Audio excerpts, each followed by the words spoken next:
बिस्मिल्लाहिर्रहमानिर्रहीम। अस्सलाम वालेकुम। 9th क्लास, कैसे हैं आप सब? मैं उम्मीद करती हूँ कि आप सब बिल्कुल ठीक होंगे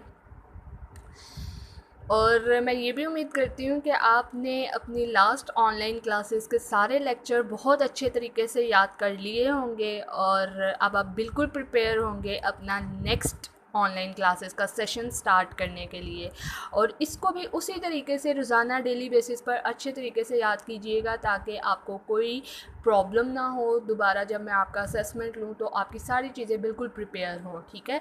और आज हम अपना लेक्चर सिर्फ रिवाइज़ करेंगे जो हम पहले सारा कुछ लेक्चर ले चुके हैं, ठीक है। उन सारी बातों को रिवाइज़ करेंगे ताकि हम कल से जब अपना इंशाल्लाह लेक्चर स्टार्ट करें तो हम बिल्कुल प्रिपेयर हों, हमारा पीछे से माइंडसेट बिल्कुल सेट हो, सारी चीज़ें क्लियर हों, ठीक है। तो आपको याद होगा कि बायो का हमने चैप्टर नंबर 5 स्टार्ट किया था जो है सेल साइकिल। उसके लिए पेज नंबर 87 पे आ जाएं। जी, तो स्टूडेंट्स 87 पेज नंबर पे हम देखते हैं कि हमने यहाँ से अपना लेक्चर स्टार्ट किया था सेल साइकिल से। बेसिकली सबसे पहले हमने इसकी डेफिनेशन देखी थी, उसके बाद हमने देखा था कि दो किस्म के मेजर फेजेस होते हैं, इंटरफेस और माइटोटिक फेज। इन दोनों में डिफ्रेंसिएशन किया था एंड देन हमने इंटरफेस की सब डिविजन्स आगे से स्टडी की थी, ठीक है। G1 phase, S phase, G2 phase and G0 phase. उसके बाद हमने कहा था कि सेल साइकिल के बाद जो सेल डिवीजन है वो दो तरीक़ों पे मुश्तमिल होती है। एक माइटोसिस होता है और एक मियोसिस होता है। माइटोसिस का टॉपिक हम बिल्कुल क्लियर कर चुके थे, सारा पढ़ चुके थे उसके बारे में। सबसे पहले हमने देखा था कि इसको डिस्कवर किसने किया है, यहाँ से हमने उसकी डेफिनेशन की माइटोसिस की। फिर ये बॉक्स है जिसके लिए मैंने आपको अलग से शॉर्ट क्वेश्चन करवाया था, differentiate between somatic cell and germ line cell. दो डिफरेंसेस यहाँ पर लिखे हुए हैं और वो दोनों हमने कर लिए थे।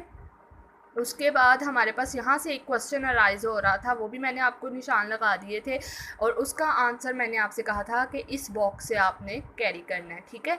फिर हमने देखे कि माइटोसिस की डेफिनेशन के बाद कि फेजेस माइटोसिस के कौन कौन से हैं, तो वो थे कैरियोकाइनेसिस और साइटोकाइनेसिस, जिसको हमने बड़े डीपली डिस्कस किया था कि इन दोनों में डिफरेंसेस क्या है। तो कैरियोकाइनेसिस के सबसे आगे पहले आगे सब डिविजन्स हैं, प्रोफेज, मेटाफेज, एनाफेज, टेलोफेज। इसमें भी मैंने आपको बताया था कि सबसे पहले एक धागा होता है, वो क्रोमैटिन और उसकी क्रोमोसोम बनने शुरू होते हैं, कौन सा पॉइंट सेंट्रोमेयर है, कहाँ से स्पिंडल फाइबर्स निकलते हैं, कहाँ जाकर अटैच होते हैं काइनेटोकोर, और कहाँ से ये एक दूसरे को खींचते हैं, पुल करते हैं एक दूसरे की तरफ। तो फिर सेपरेशन होती है, एक सेल से दो में कैसे डिवाइड होते हैं, वो सारा हमने टेलोफेज तक रिवाइज कर लिया था। फिर साइटोकाइनेसिस में पढ़ा था हमने कि इसमें प्लांट सेल और एनिमल सेल दो किस्म की डिविजन्स हैं, तो वो भी हमने डिस्कस कर ली थी अपनी। सिग्निफिकेंस ऑफ माइटोसिस पे हमने देखा था कि डेवलपमेंट एंड ग्रोथ कैसे होती है सेल की, एक सेल से किस तरह से ज़्यादा सेल में डिवीजन होती है और एक पूरा एम्ब्रियो एंड देन एक मल्टी सेलुलर बॉडी कैसे बनती है।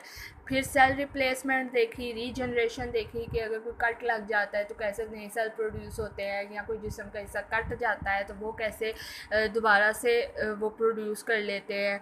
ये भी हमने देखा कि ये माइटोसिस में होता है। स्टारफिश के अंदर देखी थी हमने ये बात। फिर एसेक्सुअल रिप्रोडक्शन कैसे होती है, बडिंग देखी थी हमने कि कैसे बड बनता है और उससे एक नया ऑर्गेनिज्म निकल जाता है उसी बॉडी के अंदर। फिर हमने एरर्स देखे थे माइटोसिस के अंदर कि अगर सेल्स एबनॉर्मल हो और उनकी प्रोडक्शन डिवीजन होती जाए ज़्यादा तो वो कैसे कैंसर में तब्दील हो जाता है, ट्यूमर बन जाता है। ये भी माइटोसिस के एरर्स में हमने स्टडी कर लिया था। उसके बाद हमने स्टडी किया मियोसिस को।